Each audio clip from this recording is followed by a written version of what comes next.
Alhamdulillah wassalatu wassalamu ala Rasulillah. Kita lanjutkan. Kemudian beliau berkata halil bismillah ayah minal Fatihah.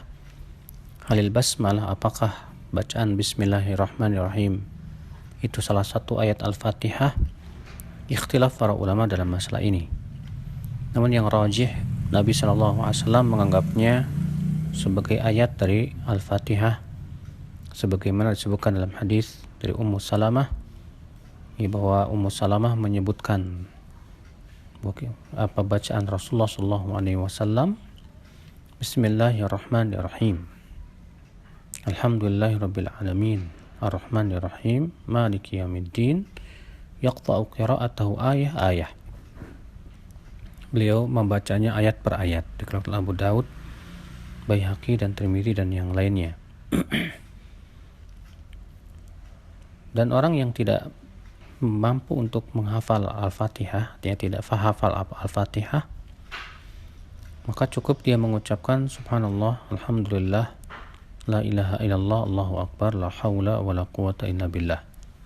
Berdasarkan hadis Abu Daud, bahwa ada seorang laki-laki datang kepada Nabi SAW dan berkata, sesungguhnya aku tidak mampu untuk mengambil dari Al-Quran, artinya aku tidak mampu untuk menghafal Al-Quran sedikit pun. Fa'allim lima yujzi'ni, maka ajarkan aku apa yang mencukupi aku. Faqal, maka Rasulullah SAW bersabda, Qul subhanallah, alhamdulillah, wa la ilaha illallah, wallahu akbar, wa la hawla wa la quwata illa billah. Kata Rasulullah, ucapkan kalimat ini, subhanallah, alhamdulillah, la ilaha illallah, wallahu akbar, la haula wa la quwata illa billah.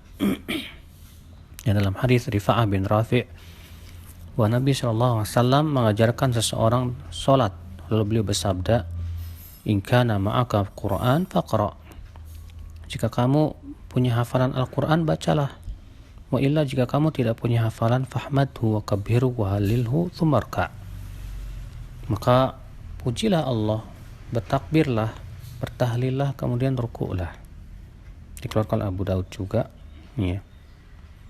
Maka ini menunjukkan bahwa orang yang tidak bisa membaca Al-Fatihah, dia boleh membaca bacaan tersebut.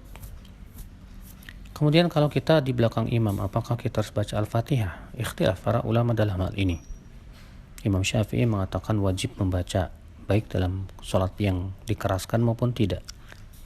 Imam Abu Hanifah mengatakan tidak boleh membaca apapun, ya, baik dalam sholat yang dikeraskan ataupun tidak. Sementara Imam Ahmad tengah-tengah, beliau berkata, apabila itu sholat yang dikeraskan bacaannya, maka diam. Berdasarkan ayat Allah berfirman, wa idza quri'al Qur'an fastami'u lahu wa ansitu la'allakum turhamun.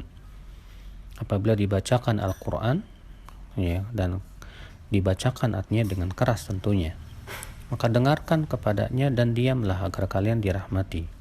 Juga disebutkan dalam hadis yang diriwayatkan, ya, oleh Abu Daud, idza kabbarul imam fakabbiru wa idza qara'a fa ansitu. Apabila imam bertakbir, bertakbirlah, dan apabila imam membaca, maka diamlah. Namun apabila imam itu sholatnya tidak dikeraskan, maka cukup diam. Maka hendaklah imam makmum membaca. Kenapa? Ya, kembali kepada asalnya, bahwa pada asalnya hendaklah mereka membaca. Kata Rasulullah SAW, tidak sah sholat bagi mereka yang tidak membaca Al-Fatihah. Ya. Maka dikarenakan pada waktu itu tidak dibacakan Al-Quran, artinya tidak diperdengarkan bacaan Al-Quran kepada kita oleh imam, maka kembali kepada asal bahwa makmum itu hendaknya membaca, orang yang sholat itu hendaknya membaca Al-Fatihah. Allahu a'lam. Dan ini pendapat yang paling kuat, ya, yaitu pendapat Imam Ahmad bin Hanbal. Kemudian membaca amin dengan keras, ya, di mana disebutkan dari hadis Abu Rafi', ia berkata, sesungguhnya Abu Hurairah, ia pernah menjadi muadzin Marwan bin Al-Hakam, dan ia memberikan syarat supaya tidak didahului dengan perkataan waladhdallin sampai ia masuk ke dalam saf. Maka apabila Marwan berkata waladhdallin, Abu Hurairah berkata amin, beliau keraskan dan panjangkan suaranya. Demikian pula dari hadis Atha, ya, bahwa Ibnu Zubair, Abdullah bin Zubair mengucapkan amin dengan keras dan panjang. Ya, dan itu yang dilakukan oleh para sahabat Rasulullah sallallahu alaihi wasallam. Dalam hadis Rasulullah SAW sabda, "Idza amana al-imam fa aminu." Apabila imam mengucapkan amin, maka ucapkanlah amin. Iya. Dikeluarkan oleh Imam Bukhari dan Muslim. Allahu a'lam.